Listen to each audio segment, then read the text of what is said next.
लगातार जिस तरह से देश में दंगे होंगे, फसाद होंगे, एक दूसरे को मारने काटने की राजनीति होगी, तब तक मोदी जी हिंदू हृदय सम्राट हैं, तब तक मोदी जी देश के दूसरे देशों के जंग को रुकवा देंगे, सब करेंगे। सही में जो लोग आबादी में मुट्ठी भर हैं, उनका प्रेशर ले लिया आपने। लगातार पिछले हफ्ते भर से देश के मजलूम मुसलमान, दलित, महिलाएं, आदिवासी, तमाम अल्पसंख्यक समुदाय सड़कों को घेरे हुए हैं, सड़कों को आबाद किए हुए हैं। वो पब्लिक ओपिनियन नहीं दिखता आपको। लगातार सरकारी आंकड़े चीख कर कहते हैं कि जिस तरह से हायर एजुकेशनल इंस्टीट्यूशंस में लगातार जातिवाद के जो इंसिडेंट हैं वो बढ़े हैं। 2025 में यूजीसी का खुद का एफिडेविट है जो कहता है 118% कास्ट बेस्ड डिस्क्रिमिनेशन बढ़ा है। लगातार 5 सालों में 13,626 स्टूडेंट्स ने ड्रॉप आउट लिया है। इन सब में हम देखते हैं कि किस तरह से, ये तो सरकारी आंकड़े हैं, तो सरकारी आंकड़े अगर कह रहे हैं जातिवाद है, तो खुद की ही कदम को वापस क्यों लेना है? क्योंकि एक ऐसा कोशिश की सरकार ने जहां पे सोशल जस्टिस के नाम पे भी ब्राउनी पॉइंट्स कमा लिए जाए, और जहां पे जो सबसे बड़ा एक तरह से जिस वर्ग की, जिस जाति की राजनीति करते हैं, उसको भी चोट ना पहुंचे। तमाम देश भर के स्टूडेंट समाज संगठन तो इसके समर्थन में आ रहे हैं, लेकिन जो नेता हैं, खासकर जो बहुजन नेता, सेक्युलर नेता हैं, उनकी भी चुप्पी है कहीं ना कहीं इन चीजों को लेकर। बिल्कुल, तो सत्ता में कायम रहने के लिए, वहां पे काबिज रहने के लिए चुप्पी बरकरार की जा रही है। अपॉर्चुनिस्ट चुप्पी है। लगातार हम देख रहे हैं कि यूपी में ही मायावती से लेकर तमाम ऐसे लोग जो खुद को सोशल जस्टिस के चैंपियन एक दौर के बताते थे। बहुत शर्मजनक है। आपको सही में, आप कभी ब्राह्मणों का भोज कराते हैं, कभी कुछ कराते हैं, आपको लगता है कि यूपी राज्य में तो बहुत ज्यादा, और कैसे जीता जाए, ब्राह्मणों को खुश किए बिना कैसे जीता जाए, तो आप अपनी ही राजनीति को एकदम पीछे ढकेल दे रहे हैं। तो क्या लगता है ये जो संघर्ष हो रहा है, क्या इसमें कामयाबी मिल पाएगी? लगातार छात्र तो देखिए सड़कों पर ही हैं, जेएनयू में तो क्या हुआ आपने देखा ही है। बिल्कुल, और कामयाबी तो बिल्कुल मिलेगी, क्योंकि ये जो आज ये रेगुलेशन लागू करने को बाधित हुई यूजीसी, ये भी तो किसी की भीख नहीं मिली। सालों की शहादत गई है, संघर्ष गया है। रोहित वेमुला की जान गई, पायल ताड़वी की जान गई, दर्शन सोलंकी की जान गई, और पायल और रोहित की माओं ने लड़कर, लगातार कोर्ट कचहरी में लड़कर, सड़क पे लड़कर ये रेगुलेशन लागू करवाने को बाधित कर दिया इस सरकार को।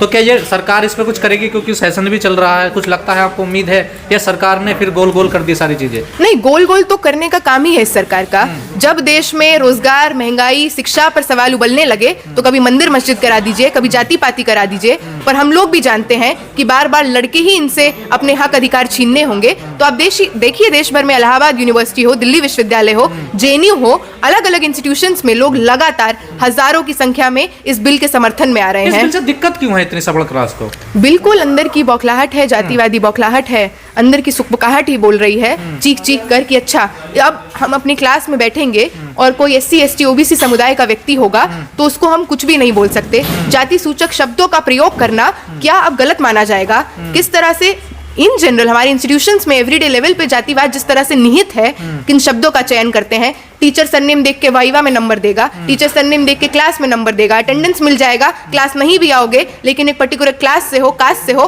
तो नंबर मिल जाएंगे अटेंडेंस के। तो ये सारी व्यवस्था क्या अब ठप हो जाएगी? अब सोचना पड़ेगा। तो हम लोग भी यही बताने आए हैं कि हाँ, सोचना पड़ेगा, और ये डर अच्छा है। डरो। क्या ऐसी व्यवस्था है मौजूदा हालात में? बिल्कुल है सर। मैं जिस इंस्टीट्यूशन में पढ़ती हूँ, दिल्ली विश्वविद्यालय में, 1 साल पहले एक दलित छात्र को शहीद भगत सिंह का प्रिंसिपल अरुण कुमार अत्री अपने कैबिन में बुलाता है, जाति सूचक गालियां देता है, मारपीट करता है। लगातार 1.5 साल से लड़ रहे हैं कि एससी एसटी एक्ट के तहत एफआईआर लॉन्च हो। किसी भी तरह से, मतलब फॉल्स एफआईआर की बात पे तो इतनी हंसी आती है। 1.5 साल तो इस लड़ाई में हो गया है, एफआईआर लॉन्च नहीं हुआ है, फॉल्स तो बहुत दूर की बात है। अब तो एससी एसटी एक्ट को भी खत्म करने का देखिए अभियान चला रहे हैं लोग। बिल्कुल, और वो लोग चला रहे हैं जिनको लगता है कि अन्याय करना, अत्याचार करना ये उनका जन्मसिद्ध अधिकार है। जिनको लगता है कि हमारे घर में काम कर रहा व्यक्ति का बच्चा क्या हमारे बगल में बैठ के पढ़ेगा, और पढ़ेगा तो क्या उसको इज्जत देनी पड़ेगी, जिनके मन में इससे डर है। मतलब किसी भी कानून का दुरुपयोग तो हो ही सकता है। एलिमनी पे कानून है, डाउरी पे कानून है, रेप पे कानून है, लगातार महिलाओं को कैरेक्टर असैसिनेट किया जाता है कि तो इस तरह की चरित्र की है, झूठ बोल रही है, मर्डर जैसे कानून का दुरुपयोग होता है। तो क्या कानून लाना छोड़ देंगे? किसी भी तरह से समाज में बराबरी, न्याय कैसे सुनिश्चित होगा? तो ये जो सारा फॉल्स प्रोपेगेंडा ये इसलिए है कि सालों पहले, दशकों पहले जो लोग वेद पढ़ेंगे, सुनेंगे, वेद पढ़ाएंगे, आज वही लोग चाहते हैं कि उसी तरह की व्यवस्था हो कि अगर मार्जिनलाइज कास्ट से आ रहा व्यक्ति वेद सुन लेगा तो कान में शीशा पिघला के डालो। महिलाओं के लिए जो कहा जाता है कि कभी पिता, कभी भाई, कभी पति, कभी बेटा, हमेशा उनकी संरक्षण में रहे, इंडिपेंडेंट डिसीजन मेकिंग का जो सुख है या जो सुविधा है महिलाओं को ना दिया जाए। तो एकदम वही लोग बौखलाए हुए हैं जिनको लग रहा है कि बराबरी मतलब खुद झुक के चलना, जबकि बराबरी तो यही है कि तो क्या ये सब दिखावा है सब कुछ, ये कि जैसे आपने बताया कि सब कुछ ऐसा, तो ये सब दिखावा 75 सालों में कोई बदलाव नहीं हुआ? मतलब हुए थोड़े बहुत बदलाव हुए, बहुत सब्सटैंशियल बदलाव तो नहीं हुए। मतलब यूजीसी की गाइडलाइंस हम ये नहीं कह रहे हैं कि एक दिन में एकदम सब बदल देगी, क्योंकि हमारे इंस्टीट्यूशंस में तो SC/ST सेल भी है, इक्वल अपॉर्चुनिटी सेल भी है और इंटरनल कंप्लेंट्स कमेटी भी है महिलाओं के लिए। लेकिन इनको जिस तरह से खोखला किया गया, ये साजिश है।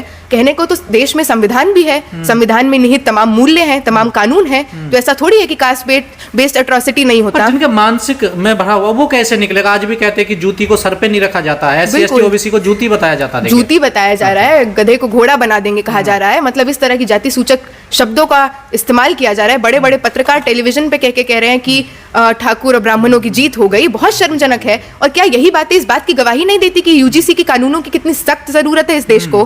तो वो तो कहते हैं कि संख्या में 15% है वो आप पे हावी हो गई इस तरह से। बिल्कुल, क्योंकि संसाधन सबसे ज्यादा उनके पास है। संसाधन, सुख, सुविधा, हर तरह का एक्सेस, नॉलेज का एक्सेस इंस्टीट्यूशंस में, ये भी सरकारी आंकड़े हैं। 45 VCs में से 1 VC SC, 1 ST, 7 OBC। तो ये आंकड़े क्या चीख के नहीं कहते हैं कि हायर पद तक भी लोग नहीं जा पा रहे हैं, और आप आज तक रिजर्वेशन का ढोल बजा रहे हैं, जो एकदम एक एफर्मेटिव एक्शन था। अब तो संविधान जग रहा है, मनुस्मृति थोड़ी ना। अब तो जो है ना द्रोणाचार्य है ना एकलव्य है, तो डर क्यों रहे हैं आप लोग? डर सर, हम डर नहीं रहे हैं, हम अपना अधिकार मांग रहे हैं। डर नहीं रहा है कोई, डर तो दूसरी तरफ के लोग रहे हैं कि अधिकार देना पड़ेगा तो सुख सुविधा और संपत्ति से लैस जीवन कम हो जाएगा, उसको छोड़ना पड़ेगा, एकाधिकार कम हो जाएगा। डर नहीं रहे हैं। सालों से जो सताए गए हैं, आज भी जिस तरह से क्लास में जो होता है, कौन आ पा रहा है हायर इंस्टीट्यूशंस में? दिल्ली विश्वविद्यालय में जहां पढ़ती हूँ 17% फी हाइक हुआ है। क्या ये सारे मॉडल एक तरह से ये नहीं है कि गरीब हो, वंचित हो, माँ बाप अगर रिक्शा चालक है तो सोच मत लेना कि दिल्ली विश्वविद्यालय के ताले खुलेंगे? व्यवस्था जो है ये कर्म के आधार पे है, जाति के आधार पे नहीं है। देखिए ये सब तो हम मानते नहीं है। सही बात है, कानूनी रूप से संविधान ही चला रहा है देश को, लेकिन देश को जो चला रहे हैं, सत्ता की कुर्सी पे काबिज है, वो तो चाहते हैं मनुस्मृति। बार बार बोलते हैं, RSS के प्रवक्ता बोलते हैं, भाजपा के मंत्री कहते हैं मनुस्मृति को ले आओ, तो इनके मन में तो मनुस्मृति है और इसीलिए पॉलिसीज में भी दिखता है कि क्या चाहते हैं। एक शब्द और नया है NFS, उसको किस तरह से बताएंगे? बिल्कुल, इसको बिल्कुल इस्तेमाल किया जाता है। मतलब अच्छा, इतने लोग इंटरव्यू में बैठे SC/ST OBC कैटेगरी के और सबके सब नॉट फाउंड सूटेबल, ये कैसे हो रहा है? ये तो एक अलग तरह की कोशिश है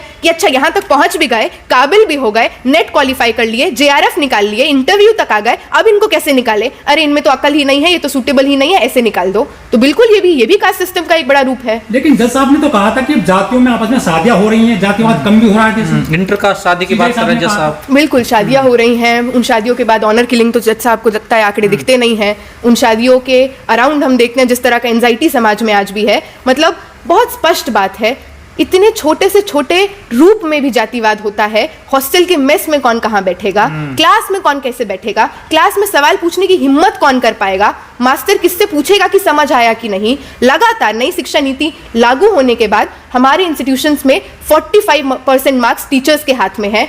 2 साल पहले की घटना है, धनीराम रामजस कॉलेज का प्रोफेसर एक महिला को सेक्सुअली हरास करता है और पहला चीज जो उसके मुंह से निकलता है वो ये है कि शिकायत करोगी तो नंबर काट अंजलि जी, दूंगा। आप लोग जीतोगे कैसे? क्योंकि सिस्टम पे तो उन्हीं का है ना, देखिए दबदबा उन्हीं का, हर जगह तो वही लोग बैठे हुए हैं ना। देखिए बिल्कुल ठीक बात है, पर जनसंख्या जिसकी ज्यादा है, जिसकी जितनी हिस्सेदारी, जिसकी जितनी संख्या भारी, उसकी उतनी हिस्सेदारी। तो कभी नहीं मिला है, ऐतिहासिक रूप से तो कभी नहीं मिला है, कुछ नहीं मिला है लड़े बिना। देश को आजादी भी लड़े बिना नहीं मिला। लगातार इस देश में ये मॉडल भी हमने देखा कि किसी तरह से अगर किसान सड़क पे लामबंद हो जाते हैं, सड़क को घेर लेते हैं, तो कानून भी वापस लेने पड़ते हैं। तो लड़ाई लंबी है ये। 131 ऐसे सांसद हैं, 138 OBC हैं और 84 विधायक उत्तर प्रदेश से आते हैं SC चुन करके, वो कहीं आने रहे फील्ड में उतर। अब विधायकों का तो सबकी राजनीति पे बिल्कुल, पर आज ही देखिए, आज ही के पब्लिक मीटिंग में कितने सारे MPs, MLAs और तमाम ऐसे लोग आए हमारे बीच में। राज्यसभा के MP थे, लोकसभा के MP थे, और बाकी जो नहीं बोल रहे हैं वो मैंने पहले शुरू में भी कहा कि फिर वो अपनी सत्ता को बचाने के लिए इस राजनीति में अपनी जगह ढूंढ रहे हैं। ये जानना बहुत जरूरी है कि किस तरह से जस्टिस BR गवई, जो आज़ाद भारत के इतिहास में दूसरे चीफ जस्टिस थे, तो दलित समाज से हैं, तो ये सूर्यकांत जी जैसे तमाम बेंचेस को, तमाम जजेस को जानने की ज़रूरत है, जिन पे शायद इतना ग्लास सीलिंग और ऐसे जीवन में जी रहे हैं जहाँ पे उनको बाहर दिख नहीं रहा है समाज में किस तरह से आए दिन कोई 8 बरस का बच्चा अगर ब्राह्मण के मटके से पानी पी ले तो भी जान चली जाती है। हर दिन इंस्टीट्यूशनल वायलेंस होते हैं, मर्डर्स होते हैं। तो बात बहुत स्पष्ट है, हम लोग टस से मस नहीं होंगे जब तक UGC रेगुलेशंस को रोहित एक्ट के तर्ज पे लागू नहीं किया जाता। ठीक है।